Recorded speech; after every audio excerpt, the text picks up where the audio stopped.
من أنا من أنا من أنا لولاكم كيفما حبكم كيفما هواكم من أنا من أنا من أنا لولاكم كيفما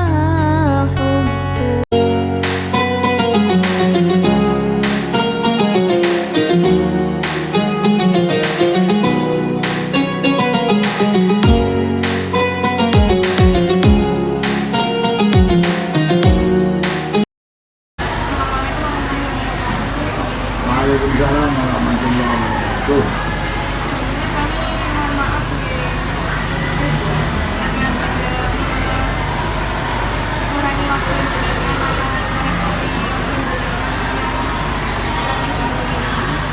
Kami di sini ditugaskan dari dosen yang bernama pembimbing mata kuliah sejarah Ramadan. Di sini kami ditugaskan untuk tugas membuat pasien yang mencari tokoh yang berpenting dalam Indonesia. Di sini kami mewawancarai di sebuah pesantren yaitu pesantren asri. Memilih pondok asli. Memilih pondok asri.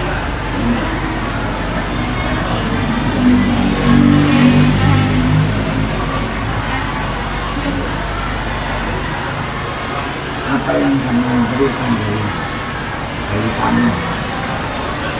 Waalaikumsalam warahmatullahi wabarakatuh. Terima kasih dengan sudah melaksanakan tugas ini dengan tinggi singkat min khos Kiai Haji Ahmad Siddiq. Haji Ahmad Siddiq, bukan Siddiq, Siddiq double D. Waktu resminya penetapan nama itu dijadikan di bersama saya. Prof. Tahun. Terus apa yang bisa saya bantu dari tugas ini? Ada pertanyaan-pertanyaan? Enggak. Pertama-tama mungkin untuk jenengan sendiri gimana namanya Sinten, terus jabatannya di sini sebagai apa? Pondok Asri ini pengembangan dari pondok induk Nusantara. Di sekarang pondoknya namanya Astra As-Siddiqi Putra, A-S-H-D-O-A, bukan A-S-H-D-O, sama dengan Asri, A-S-H-R-I. Sebelum tahun 62 kita yang ada di sini di Pondok Asri sekarang ini dulu di sana. Pondok Asri itu lebih diproyeksikan sebagai pondok putra. Sehingga abah saya sebagai pendiri namanya Kiai Haji Abdul Halim Siddiq. Jadi itu kakaknya Kiai Ahmad Siddiq. Ahmad Siddiq itu adik bungsu. Adik bungsu dari abah saya.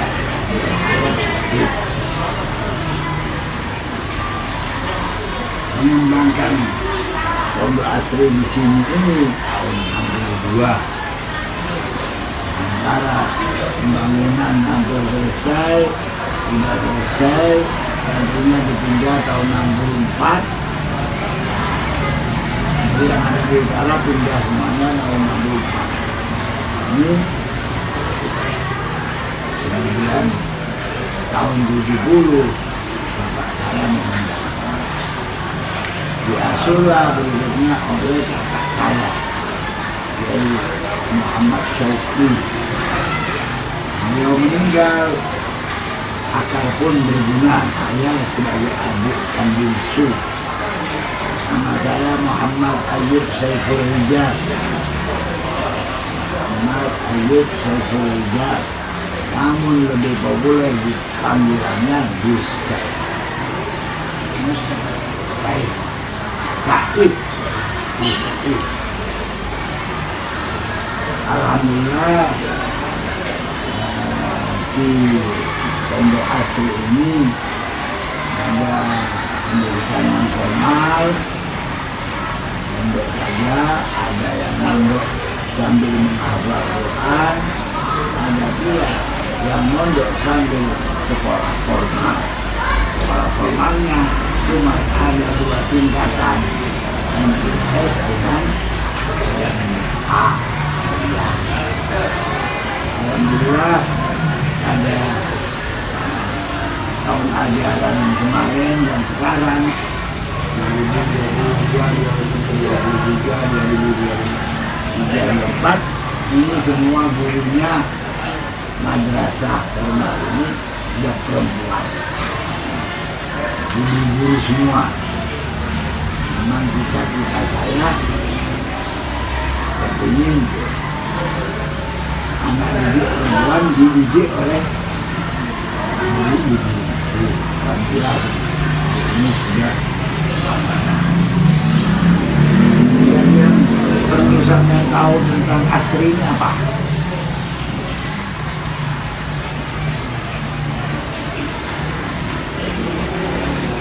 Apa?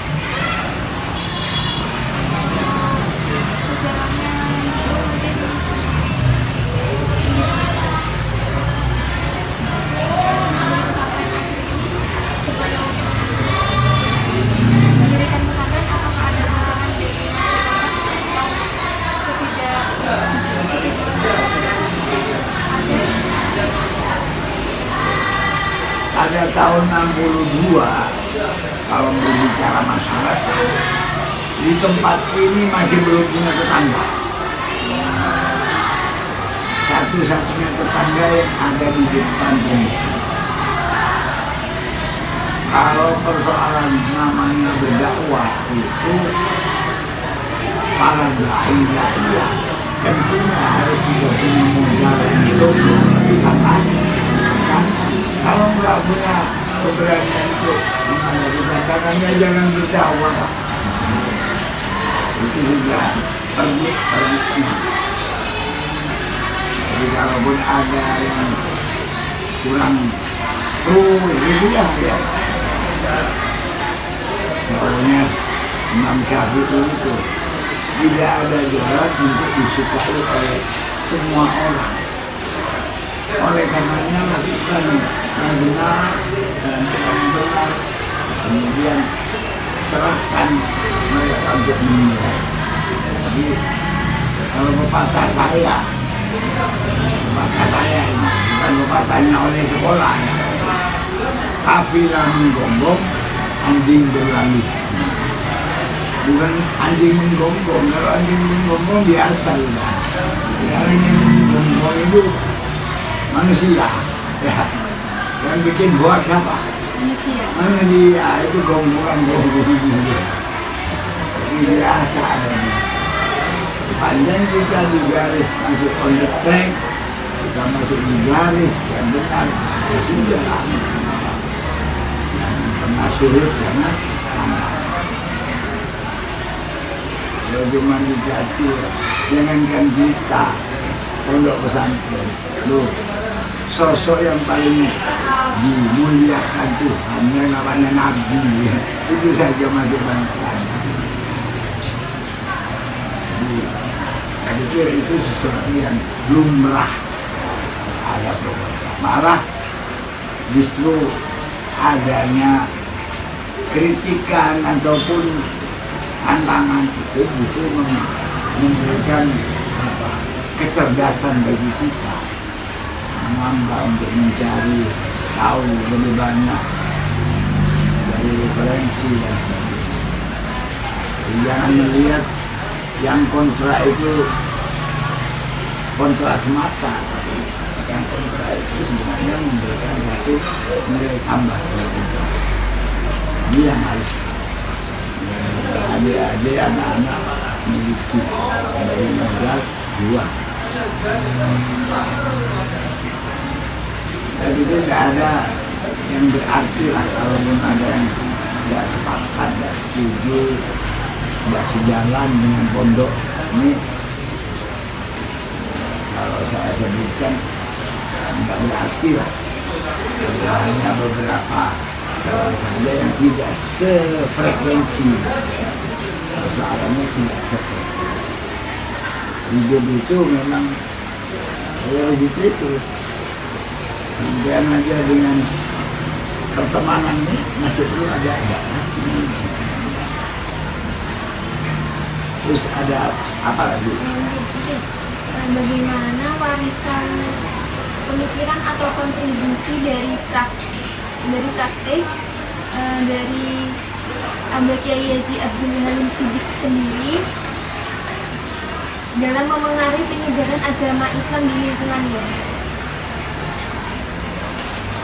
Latar belakang abah saya itu dulu orang Kemenang. Jadi pernah dinas di Bondowoso, pernah dinas di Lumajang. Adapun yang duduk setelah tahun 60. Tahun 60 beliau sudah meninggalkan tugas-tugas itu, kemudian lebih fokus ke ini pondok. Model dakwahnya abah saya dulu itu ya pengajian di masyarakat tentang itu pun pada waktu itu beliau sering sekali membawa santri ini dalam rangka memberikan pendidikan kepada santri. Bawa santri disuruh qiraat di dalam pengajian. Beliau membawa peralatan sendiri seperti kalau sekarang sound system, kalau sekarang ya. Kalau dulu itu membran, colongan itu model dakwahnya dulu. Daerah Bondowoso, daerah Lumajang,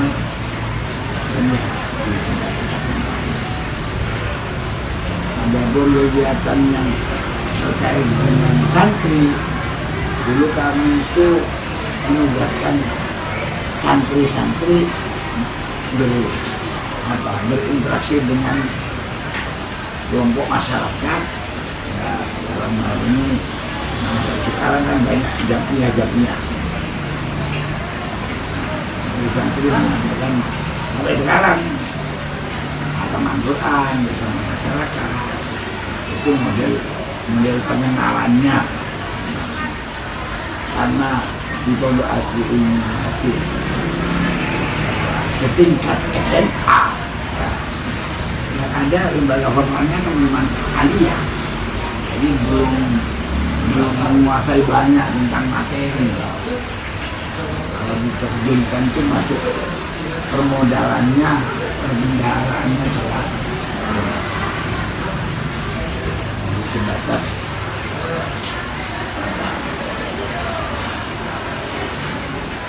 sebagai guru-guru ngaji saja, dakwah ya belum menghasilkan. Namun setelah pulang saya lihat perkembangan alumni itu ternyata di sana sini kok pada punya lembaga pendidikan gitu. Memang cita-cita almarhum abah saya mencetak kiai dalam rumah. Jadi istilahnya mencetak kiai, bukan mencetak nyai, bukan. Mencetak kiai perempuan. Jadi mungkin harapannya menjadi penggagas bukan menjadi istrinya Pak Yai. Kalau jadi istrinya Pak Yai ya ikut-ikutan saja. Tapi harapannya Abah menjadi kiai. Harapannya sedikit sekalipun ilmu yang dibawa bisa lah diajar. Suara. Ternyata alhamdulillah yang saya temui di tengah-tengah masyarakat sekarang ini, alumni asli itu pada mengajar semua itu. Nah kan program yang saya canangkan ke tahun ini, saya mendirikan PAUD. Jadi saya mendirikan satu kelas khusus PG PAUD. Mahasiswinya kan bisa mendirikan PAUD di rumahnya masing-masing. Jadi mahasiswi sekaligus mungkin jadi kepala sekolah PAUD. Tidak menunggu setelah mempunyai sertifikat. Satu atap kan, manajemennya satu atap dengan asal. Jadi mahasiswinya sekedar sebagai pengajar. Menyatakan ke depan. Lebih dari itu,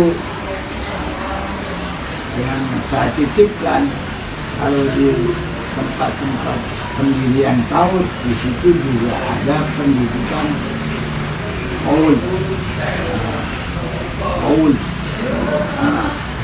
Jadi seiring dengan PAUD ada PAUD, pendidikan orang usia lanjut. Jadi ibu-ibu yang mengantarkan anak-anak PAUD itu jadi garapan gitu. Biar enggak hanya duduk-duduk ngerumpi ya, kita beri materi. Khususnya yang saya tekankan memberikan pembekalan tentang sholat, yang bersuci, tentang pelayanan perawatan jenazah. Jadi ibu-ibu PAUD itu yang masuk dalam bingkai PAUD ini adalah merawat jenazah. Ini masih tahun pertama. Ada lagi? Ada prestasi sendiri dari ABK Haji Abdul Muhyin Siddiq dalam pengembangan Islam. Kalau baca itu Mbak ya, Pak Yai Abdul Halim Siddiq itu pejuang kemerdekaan Mbak. Ya, yang dalam era itu ceritanya saya itu dapat cerita sampai jalan kaki ke Blitar untuk pengadaan persenjataan. Jadi kalau bicara prestasi, pondok pesantren itu tidak mencari prestasi yang seperti sekarang, bahkan tidak dibutuhkan. Tapi cerita inspiratif. Nah, tapi yang pasti, kalau cerita yang saya dapat, abah saya, ya Abdul Halim Siddiq itu musuh bebuyutannya Van der Plas. Nah, sampai pernah dikejar-kejar ke Blitar. Jadi kalau orang-orang sekarang yang sok jadi penyelenggara negara ini seperti aparat pemerintah itu mengelola sesuatu yang sudah jadi. Nah, karena pondok ini berdiri tahun 31 belum Indonesia merdeka. Mereka tidak ada pondok. Dan sampai hari ini perlu saya sampaikan juga, pondok aslinya bukan lembaga formalnya. Ini tidak pernah dapat bantuan dari negara. Tidak pernah minta bantuan ke negara. Kenapa? Ya karena pondok asli tidak punya legalitas. Tidak punya legalitas, ngerti ya? Tidak punya yayasan, tidak punya. Sengaja memang saya tidak mendaftarkan legalitas. Jadi pondok asli ini yang dari sini utara ini pondoknya. Pembelinya sekarang 500-an. dari kisah 500-an. Saya nggak pernah bikin proposal ke negara. Jadi, apalagi minta, diberi saja tidak bisa. Lembaga yang tidak punya legalitas tidak berhak untuk menerima bantuan. Iya kan? Apalagi minta ya, yang jelas tidak bisa. Kenapa tidak? Memang saya tidak kepingin apa ya, merepoti negara. Saya kepingin membantu negara. Kepingin ikut berperan sebagai warga negara yang membantu negara. Itu prinsip. Makanya bicara seadanya. Dan santri asli tidak ada yang sekolah keluar dari pondok. Nah, itu yang di sini. Barangkali kalau prestasi yang tertuang pada sebuah prasasti orang ada, ya prestasinya ya pondok ini dari peninggalan. Kalau mau bicara peninggalan yang selebar 1,5 hektar di tengah kota, berapa sih aset yang dikontribusikan? Ya. Apalagi tidak minta ke negara, berapa? Tidak ada profit orang tidak ada. Yang ada cuma sosial. Itu ada lagi yang tanya. Mungkin ada nilai-nilai atau prinsip dari ajarannya Abah Kiai Haji Abdul Halim yang bisa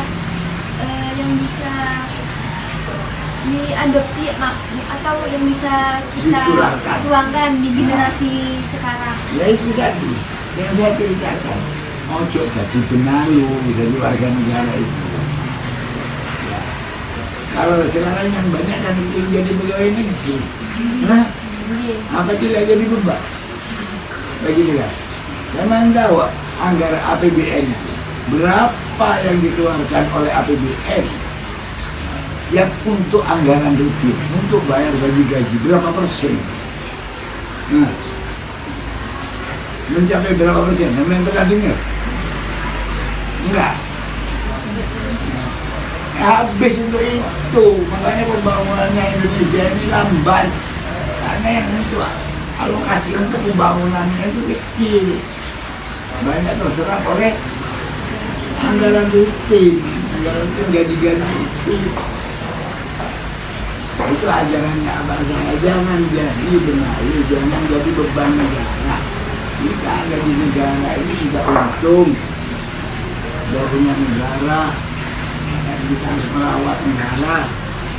Dengan adanya negara kita bisa beraktivitas, ya. Itu pesan beliau. Jadilah anggrek. Jadi jangan jadi benalu yang banyak makan pohonnya. Ya. Mandirilah. Ya. Ya. Ada lagi yang ya. Bagaimana pendiri pesantren memotivasi dan melibatkan generasi penerus untuk melanjutkan peran pentingnya setelah dia wafat untuk generasi penerus. Kalau di pesantren yang saya tahu itu paling kaderisasinya itu ya anaknya.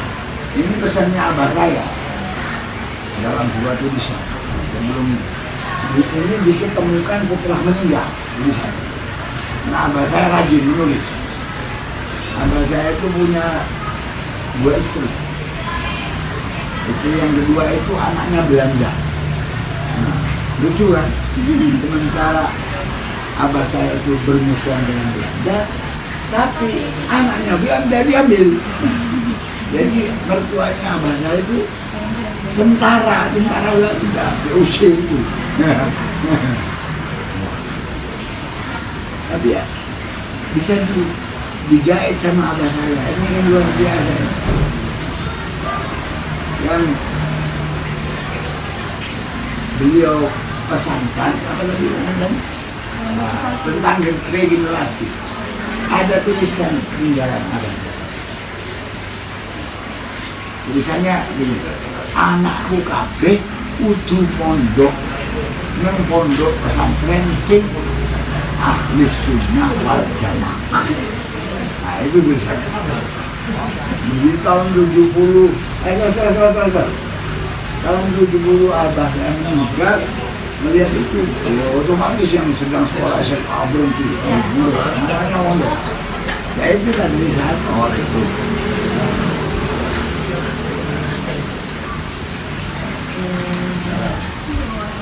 Ini ponakan saya dari Madura. Juga ada pondok asik gitu juga. Di Madura mana ya? Sama kata. Ini satu.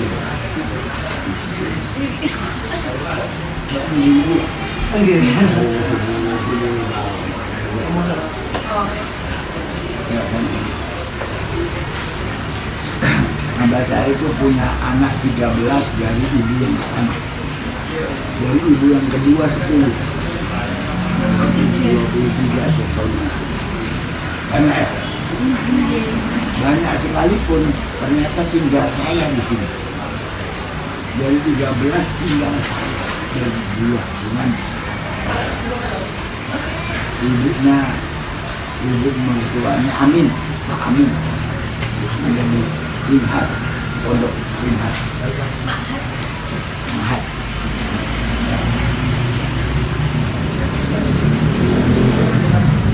Panggil marketing. Jadi itu apa namanya pola administrasi. Karena nggak bisa dipaksakan kalau ditembak ini.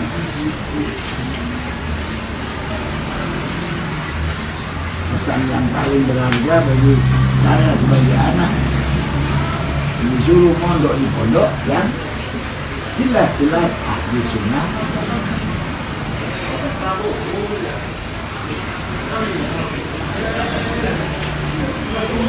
Warisan utama dari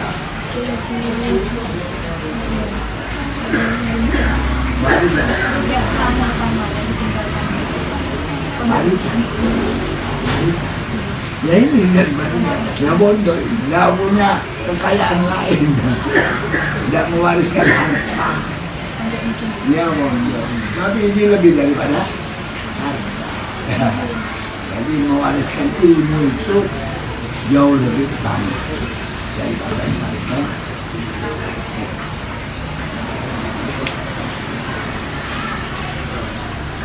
Kalau bicara warisan harta, saya ini dengan peninggalan beliau yang jatuh kepada saya itu tahun 70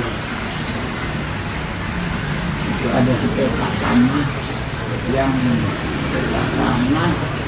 yang oleh penggarapnya ditanami lombok, kalau panen dikirimkan ke sini panenannya oleh resep gula juga, 1 kilo, 1 kilo itu panenannya. Artinya tidak ada peninggalan yang bersifat harta.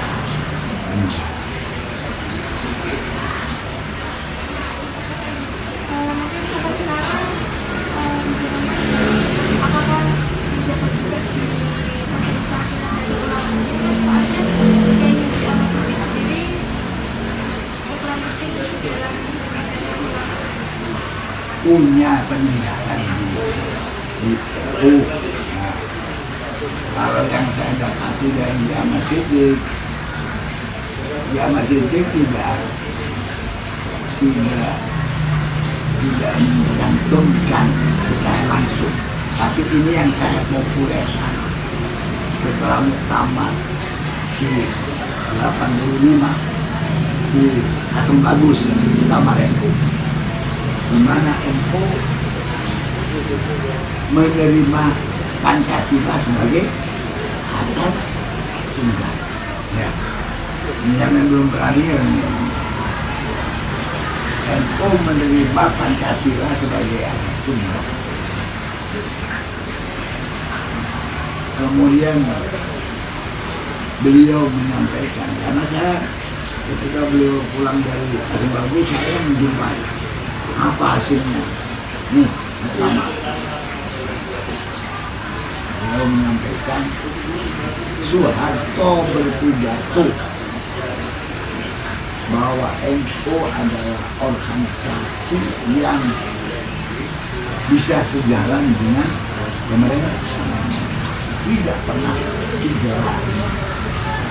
Itu pidatonya. Beliau mengatakan pidato presiden itu menjadi dokumen negara. Hanya bahwa NU tidak pernah berseberangan dengan dan memang benar, karena pemerintah NKRI ini yang membidani antara lain yang NU berdiri sejak 26 kok.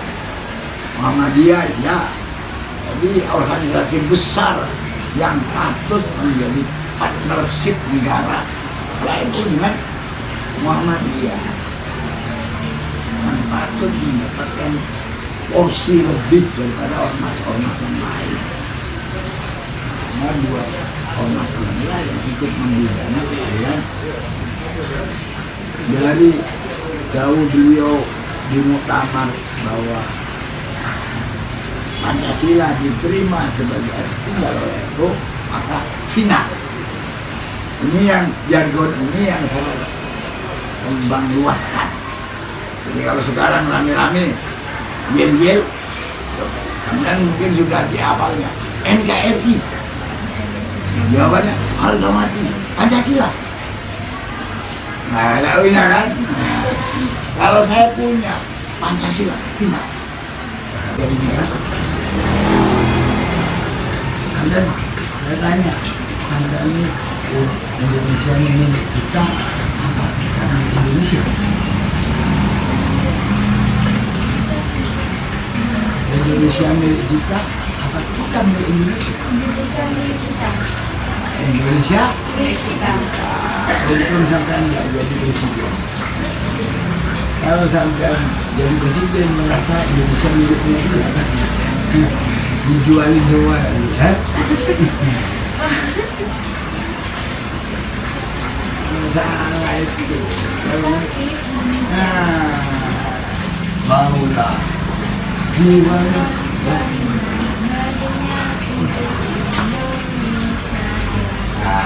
Jadi mereka Indonesia, energi kita untuk Indonesia.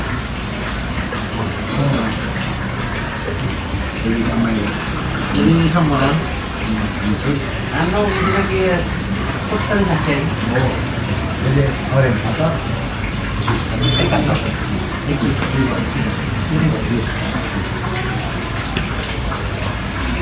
Ya, referensinya adalah betul.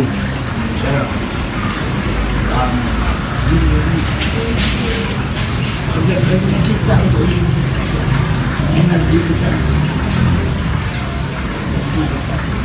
Seperti yang dilakukan oleh Abang-Ayah anak-anaknya sendiri untuk mencerdaskan. Karena saya sebutkan guru ngaji adalah investor. Guru ngaji adalah investor. Agama investor kecerdasan. Karena guru ngaji adalah entrepreneur. Guru ngaji tidak pernah digaji negara. Saya pun dapat insentif itu baru tahun berapa itu pun di bawah UMR. Nah, melekehkan itu. Tidak menunjukkan pemerintah lagi pelecehan bagi saya. Guru ngaji adalah entrepreneur. Ya, mandiri. Guru ngaji adalah stabilisator. Ada guru ngaji yang bingung. Kalau ada orang mengeluh, banyak mengeluh pada guru ngaji ya, jadi rendah. Ini perannya besar.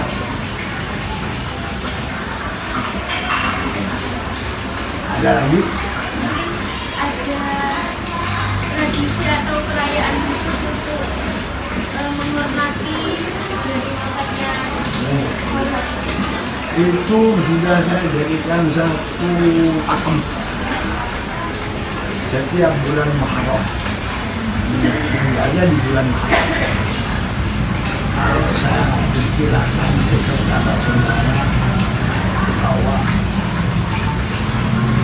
Haul al-Maqum ini merupakan hari raya saya. Di minggu apa dulu? Tapi itu dalam bentuk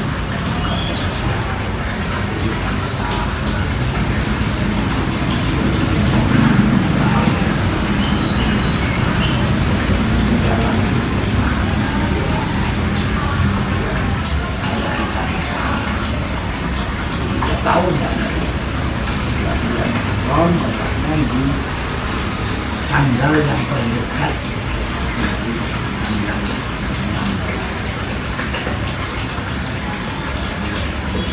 hari Senin yang terdekat dari tanggal 16. Misalnya hari Senin 4, tanggal 16-nya sebelumnya hari Senin kita ambil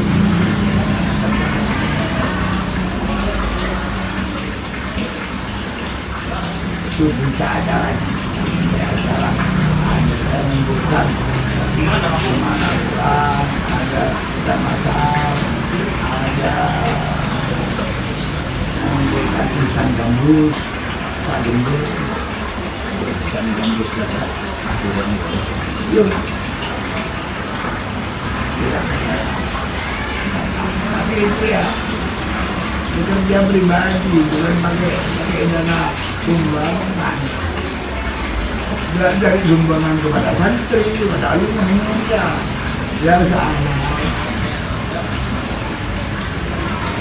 Itu pun belum berarti apa-apa dari barat ya.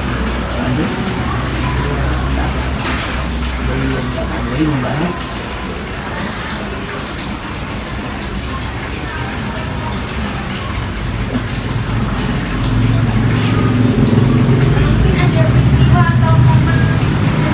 Dari pesantren yang dianggap sebagai tonggak penting dalam tonggak penting dalam yang diinisiasi oleh pendiri. Mungkin ada peristiwa atau momen penting yang menjadi tonggak.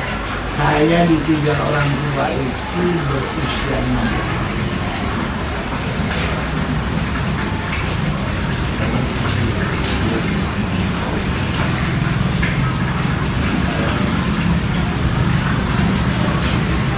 Menjadi ikonnya dia.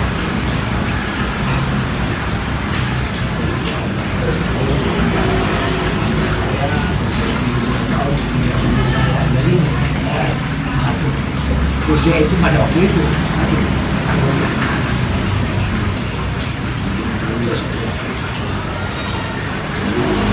saya juga yang pasti ada saya membuat desain.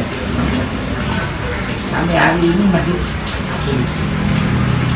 ini bikin lapangan voli. Dulu belum ada perempuan voli, kabarnya itu. Nah jadi tuh belum ada senam, udah semua santri harus pakai celana ini. Pada tahun itu tahun 60-an itu masa ada celana belajar training SKJ, pernah kerja jalan dan mana? Abah saya suka. Pakai jilbab itu ide-ide dia dari musik ini itu abah sudah punya radio amatir. Kalau ada abah pasangan itu dulu bersaing dengan radionya abah, cuman jadi kena peraturan pembatasan radio swasta. Radionya abah awal itu apa? Nah, ada kesana taruh sana. Udah cukup dah. Jadi kalau perlu bincang-bincang ini bisa saja itu. Karena saya ini kebetulan dari rumah aja ini nggak pulang. Jadi Bapak dulu kan Bang Koyut nggak pulang-pulang. Nah, saya tidak ada di sini. Saya mendirikan lembaga juga di Kosong. Dengan nama Asia. Kalau ini kan asli. Dari nama Asia. Sedikit juga. Udah.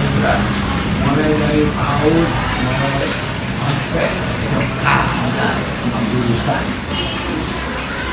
Karena di Anjung sana itu masjid, ada rumah yang di Yuri sana rumah tidak sehat, diadakan rumah tidak sehat. Karena mampir ke sana kalau masuk itu tempat saya tidak jual ada orang yang melarang.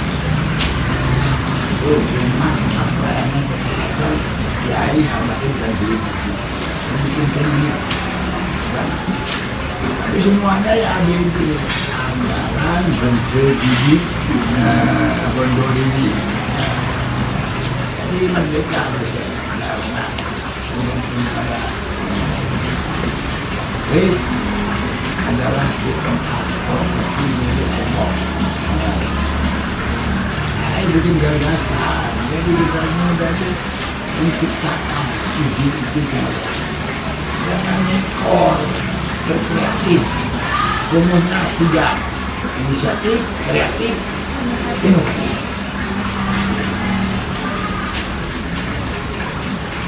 Di Kalimantan, Daeng,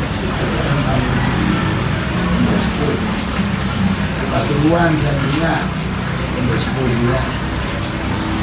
Banyak. Ini kebetulan dengan ini saya kebetulan kosong. Kalau panggil saya jangan masuk pondok, karena pondoknya masuk ke asli kurang, ada punya asli lagi, punya sana. Jadi kalau saya sebut panggilannya bisa. Lebih berimbang di sana dan ada saya berbangun gimana dia merdeka enggak? Nah itulah jembatan ya saya ingat bisa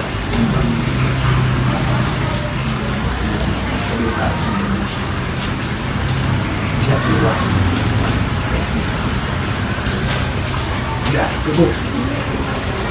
Doain mana?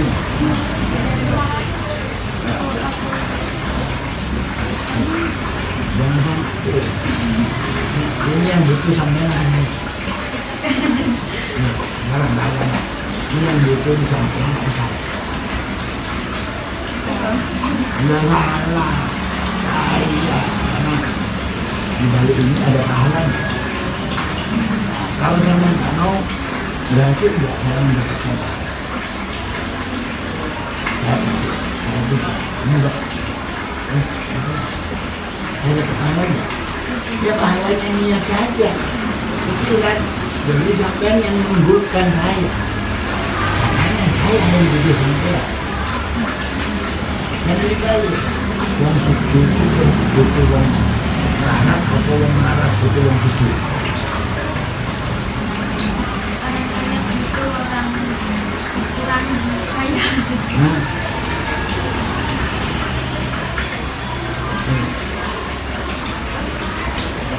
Rokok bikin makan, obat tidur. Nah, ini filosofi. Orang kaya itu butuh ini. Bukan orang miskin yang butuh. Orang miskin harus didatangkan. Karena ada asbab datang pada yang butuh. Rokok yang datang ini kan dia tidak rendah hanya membeli atau memberikan kalau menghadapi orang jangan gunakan pendekatan saya kuat memberi tapi memberikan hati karena pada diri kita ada bisa terangkatlah ya kalau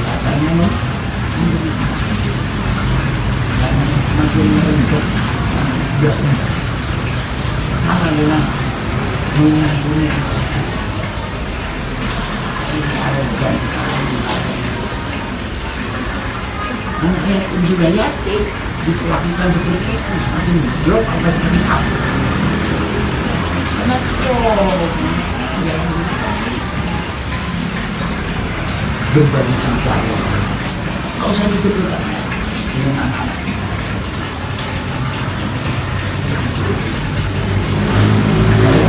Ini sesuatu yang baru barangkali.